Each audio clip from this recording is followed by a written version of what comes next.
दोस्तों तो हाल ही में यूजीसी ने अपनी नई गाइडलाइन जारी कर दी है। जो गाइडलाइन है आप देख सकते हैं, कंडक्ट टू एग्जामिनेशन।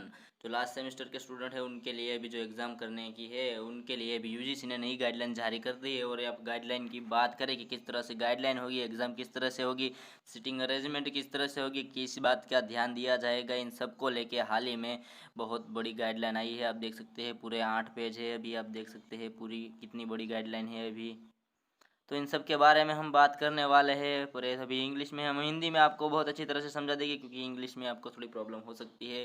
तो चलिए देख लेते हैं हिंदी में कि क्या क्या बताया गया है इस गाइडलाइन में स्टूडेंट के लिए।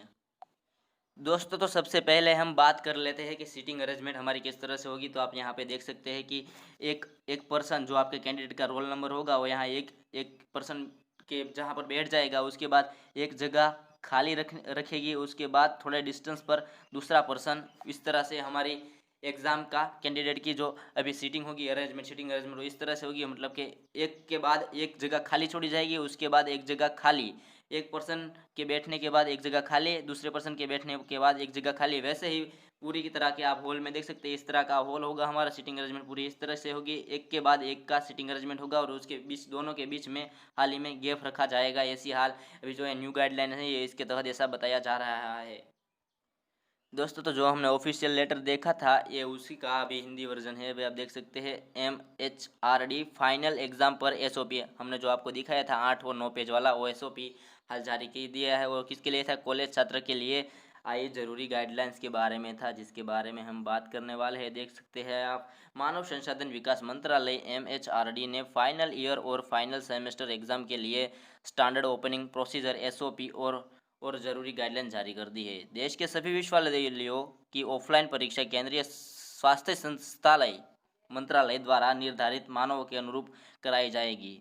MHRD के निर्देश पर यूजीसी ने सभी विश्वविद्यालयों के बीची को इसके जानकारी देते हुए परीक्षा कराने की व्यवस्था में अवगत करा दिया है। मतलब कि एग्ज़ाम तो होके रहेगी, वही बात तो फाइनल है। और इसके बारे में क्या क्या जानकारी हमें रखनी चाहिए और क्या क्या सेफ्टी रखनी चाहिए और क्या कैसे एग्ज़ाम होगी, इसके बारे में यहाँ पे बात बताई गई है। तो हम देख सकते हैं एग्ज़ाम सेंटर के लिए ज़रूरी SOP, मतलब कि एग्ज़ाम सेंटर के लिए हमें क्या क्या ध्यान देना होगा, उसके लिए भी हाल उसमें क्या क्या ज़रूरी बातें होगी, ये सब की बात यहाँ पे बताई गई है। तो सबसे पहले देख ले, एग्ज़ाम सेंटर पर सभी स्टूडेंट और स्टाफ के मोबाइल में आरोग्य सेतु ऐप का होना ज़रूरी है। आप देख सकते हैं आरोग्य सेतु ऐप बहुत ही ज़रूरी है। उसके बारे में आप अपने घर पर भी जान सकते हैं कि आपको अभी कोरोना से कोई टेंशन है या नहीं है। दूसरी बात की जाए तो एग्ज़ाम रूम में thermal scanner, sanitiser, face mask और ग्लव्स की व्यवस्था पर्याप्त मात्रा में करनी होगी।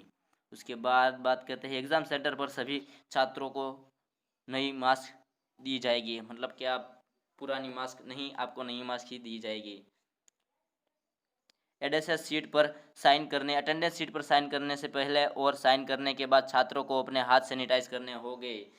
सीटिंग प्लान के तहत दो छात्रों के बीच में, मतलब कि जो हम सीटिंग अरेंजमेंट होती है दो स्टूडेंटों की, उसके बीच में गैप रखा जाएगा, ऐसा हाल बताया जा रहा है। यदि किसी छात्र को बुखार, खांसी, जुकाम जैसे लक्षण है तो उसे अलग एग्जाम रूप में या फिर किसी दूसरे दिन एग्जाम देने का मौका दिया जाएगा। जो एग्जाम कोरोना से इन्फेक्टेड है जो पर्सन, उसके लिए अभी दूसरी तरह से हाल एग्जाम के लिए तैयारी की जाएगी, इसे बताया जा रहा है। जहां आने वाले पर रोक है वहां छात्रों के एडमिट कार्ड और आई कार्ड को वापस ही मान्यता दी जाएगी। मतलब कि जहां आने वाले, वहां पर जहां पे जा नहीं सकते हैं वहां पे मान्यता दी जाएगी। इन विजिटर्स और अन्य स्टाफ को स्थानीय प्रशासन अलग से पास दिए जाएंगे। मतलब कि हमारे जो इन विजिटर होते हैं बाहर से जो आते हैं उनके लिए अलग से पास की भी वो होगी। परीक्षा केंद्र के फर्श, दीवार, दरवाजे, गेट पर संक्रमित रोकने वाली दवाइयों का स्प्रे किया जाएगा। छात्रों के वेरिफिकेशन की प्रक्रिया पूरी करने के बाद स्टाफ को नई मास्क और ग्लव्स इस्तेमाल करनी होगी। मतलब कि हमारे जो वेरिफिकेशन हो जाएगी उसके बाद हर हर बात पर, हर जगह पर अलग अलग हमें एक ही मास्क और सब ग्लव्स एक ही नहीं यूज़ करने हैं, हर जगह पर अलग अलग यूज़ करने होंगे, ऐसी हाल गाइडलाइन में बताया जा रहा है। एग्जाम सेंटर और एग्जाम हॉल में हर गेट पर सैनिटाइजर की व्यवस्था रहेगी। सभी टेस्ट रूम में लिक्विड हैंड वॉश रखना जरूरी है। मतलब कि अपने हाथ वॉश करते रहना जरूरी है।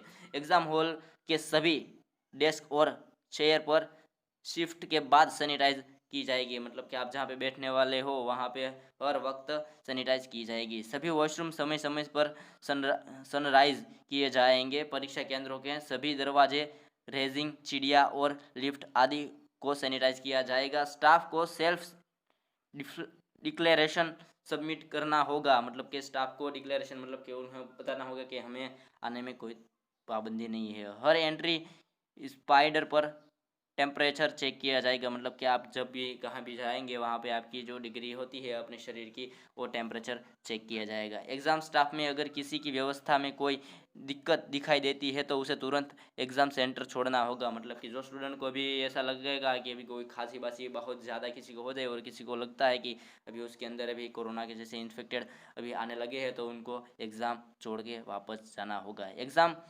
फंक्शन से जुड़ी सभी लोगों को पूरे वक्त ग्लव्स और मास्क पहन रखना होगा, मतलब कि आप जब तक एग्ज़ाम देंगे तब आपको ग्लव्स और मास्क पहनना जरूरी है। साफ सफाई और हाइजीन की हेल्प एडवाइज़र क्या अनुरूप करना होगा, अनुपालन, मतलब कि आपको जो बातें बताई जाएगी वो सबका आपको अनुपालन करना होगा। सोशल डिस्टेंसिंग और ज़रूरी दिशा निर्देशन वाले सिंबल पोस्टर जगह जगह डिस्प्ले करने होंगे, मतलब कि आपको जो डिस्प्ले जगह जगह हर जगह पर आपको डिस्प्ले करने होंगे।